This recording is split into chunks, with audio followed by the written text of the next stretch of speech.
শুভ সন্ধ্যা, শুভ সন্ধ্যা, শুভ সন্ধ্যা। সন্ধ্যাবেলা একটা নতুন ব্লগ নিয়ে চলে এলাম। দেখতে পাচ্ছ?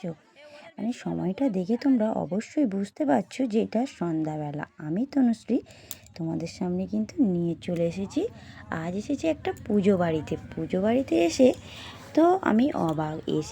এসেই মাত্র খেতে বসে গেছি। দেখতে পাচ্ছ? তো দেখেই তো বুঝতে পারছো যে খেতে বসেছি। ঠাকুর কিন্তু এখনও দেখিনি ভালো করে যে কী পুজোতে এসেছি আর কি। তো যাই হোক, আজ নিমন্ত্রণ করেছিল যে বাড়িতে পুজো হবে, যেও, তো আমরা চলে এসেছি। প্রথমে থালা দিয়েছে, তারপরে এই যে দেখতে পাচ্ছ হাত ধোয়ার জল দিয়েছে। এই যে দেখো পিছনে কত বাচ্চা বাচ্চা সব মানুষ, মানে অনেক লোক হয়েছে। আর আমরা এমন টাইমে এসেছি সেই সময় ঠিক মানে খেতে দিচ্ছে। তো আমরা সোজাসুজি একদম খেতে বসে গেছি।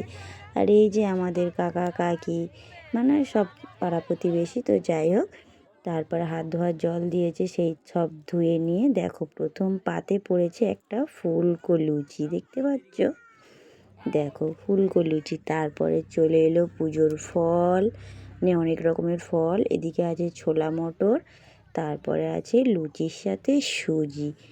আচ্ছা, তারপরে দিয়েছে ভোগ, চিড়ে ভোগ। খাওয়া শেষ করতে পারছি না, একের পর এক দিয়ে যাচ্ছে। আর গ্লাস, এটা কি বলো তো? শিরোনি প্রসাদ, সিন্নি প্রসাদ যেটা বলা হয়, সেটা গ্লাসে করে সুন্দরভাবে দিয়েছে, মানে পাতে না দিয়ে। আর এদিকে আমার ছেলে একটা একটা করে ফল খেয়ে চিড়ের ভোগটাকে সাইড করছে। আর ওদিকে দেখো দেওয়া শুরু হয়ে গেছে বালতিতে করে, যেটা হচ্ছে পুজো বাড়িতে একটা দারুণ খাবার। আমি তো খুবই পছন্দ করি, আমার বড় পছন্দ করে। দেখতে পাচ্ছ? এদিকে ভোগগুলো শেষ হয়নি, তার মধ্যে দিয়ে দিয়েছি খিচুড়ি, আতপ চালের খিচুড়ি। উফ, গরম গরম খিচুড়ি পাতে পড়ে গেছে। দেখতে পাচ্ছ? দেখো। তো এখানে আমি অল্প একটু নিয়েছি, কারণ তখন বাজে প্রায় সন্ধ্যা 7টা বাজে। তা ওই সময় তো আর বেশি খাওয়া যায় না। তো যাই হোক, তো অল্প করে আমি নিয়েছি। আর সামনে আমাদের আরও সব লোকজন ছিল। আর এই যে দেখো আমার ছেলের অবস্থা দেখো, সিরনি আর খিচুড়ি, মানে শিরুনি আর খিচুড়ি একসাথে মিশিয়ে খাচ্ছে ছেলে। আর এদিকে আমার বরের পাত দেখেছি, এক খিচুড়ি খেকো কি, মানে খিচুড়ি পেলেই থালা ভরে নেয়, বলে গরম তো, তাই একেবারে থালাটা ভরে নিয়েছে। আর দেখো, আর আমার ছেলের খাওয়ার আইটেম দেখো শুধু, এদিকে এটা মিষ্টি আর ওদিকে ওটা ঝাল ঝাল। তো যাই হোক, খাওয়া দাওয়া শেষ করে নিয়ে তারপরে চলে এসেছিলাম ঠাকুর দেখতে। যাই ঠাকুরটা দর্শন করি যে কি ঠাকুর আছে। আর এদিকে দেখো কত লোকজন। আর এই যে পুরোহিত পুজো হয়ে গেছে, বেরিয়ে যাচ্ছে। তো পুজো হয়ে গেছে, তারপরেই আমরা এসছি। এই যে দেখো, বা ঠাকুরটা কি সুন্দর হয়েছে। লক্ষ্মী নারায়ণ, মা লক্ষ্মী বাবা নারায়ণ প্রতিষ্ঠান হয়েছে আর কি, পাথরের ঠাকুর। তো আমি একটু মন্দিরের সামনে এখানে বসেছিলাম।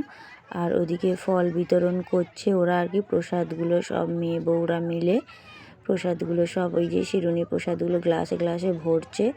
দেখো ঠাকুরটা কি সুন্দর লাগছে, পাথরের সিংহাসন, পাথরের ঠাকুর, সত্যি খুব সুন্দর হয়েছে। ঠাকুর সবাইকে ভালো রাখুক, ভালো থাকুক সবাই। তো এখান থেকে আমার বর বললো কি তুমি উঠে আসো, ওরা যাওয়া আসা করছে। তো যাই হোক, বলতেই পারো খাওয়া দাওয়া করে ঠাকুরের সামনে বসেছে, যাই হোক প্রসাদ খেয়েছি। প্রসাদ খেয়ে তারপরে ওখানে একটু ফাঁকা ছিল বলে বসেছি। আর এই যে দেখো এদিকে দেখতে পাচ্ছ সব প্রসাদগুলো ওরা সব, মানে ওদের বাড়ির মেয়ে বউরা মিলে সব, মানে ছেলেদের হাতে হাতে দিচ্ছে যারা খেতে বসেছে তাদেরকে দেওয়ার জন্য। আর এই যে এদিকে নারকেল নাড়ু আছে, লুচি, সুজি, যেগুলো আমরা খেয়েছি। আর কিছু কিছু লোক, মানে গ্রামের লোক, সব বাটিতে করে করে নিয়ে যাচ্ছে বাড়িতে নিয়ে যাওয়ার জন্য। এই যে দেখো অনেক লোক বলেছিল। আর এই যে আমরা মন্দিরের সামনে দাঁড়িয়েছিলাম, মানে আমাদের বাজারের দিক থেকে, গ্রামের ভিতরে এটা, আর আমরা যেহেতু বাজারের উপর থাকি। আর এই যে দেখো এখানে হোমযজ্ঞ হয়েছে আর কি। তো আমরা বলছি না, আমরা একদম ঠিক গিয়ে পড়েছি। আর সেই সময় পুজো শেষ, খাওয়া প্রসাদ দেবে, সেই সময় আমরা গিয়ে পড়েছি। এখানে হোম হয়েছে, একটু আগে গেলে এগুলো হয়তো দেখতে পেতাম। তো আমার বরের যাওয়ার ইচ্ছা ছিল না, তা অনেকে গেছে দেখে ওকে বললাম যে চলো, বাড়ি বয়ে যখন বলে গেছে যাওয়াটা উচিত। তাই এই যে এই একটা দিদার সঙ্গে ছবি তুলছে, দিদা ওর সাথে খুবই ইয়ার্কি মারছিল। আর ওদিকে কাকি আমি দাঁড়িয়েছিলাম। তো তারপরে আমরা বেরিয়ে পড়লাম বাড়ি যাওয়ার জন্য। এবার আমরা বাড়ি চলে যাব। তো বন্ধুরা, ভিডিওটা কেমন লাগলো অবশ্যই কিন্তু জানিও। ভিডিওটা ভালো লাগলে লাইক, কমেন্ট, শেয়ার ও সাবস্ক্রাইব করে দিও। সবাই সুস্থ থেকো, ভালো থেকো, আমাদের পাশে থেকো। দেখা হবে পরের ভিডিওতে। আশা করছি ভিডিওটা তোমাদের ভালো লাগবে। দেখতে পাচ্ছ এই যে আমাদের বাইকটা এবার ঘুরিয়ে নিচ্ছে, আমরা এবার বাড়ি যাব। তো বন্ধুরা, ভিডিওটা এখানেই শেষ করলাম। সবাই ভালো থেকো, সুস্থ থেকো, ধন্যবাদ।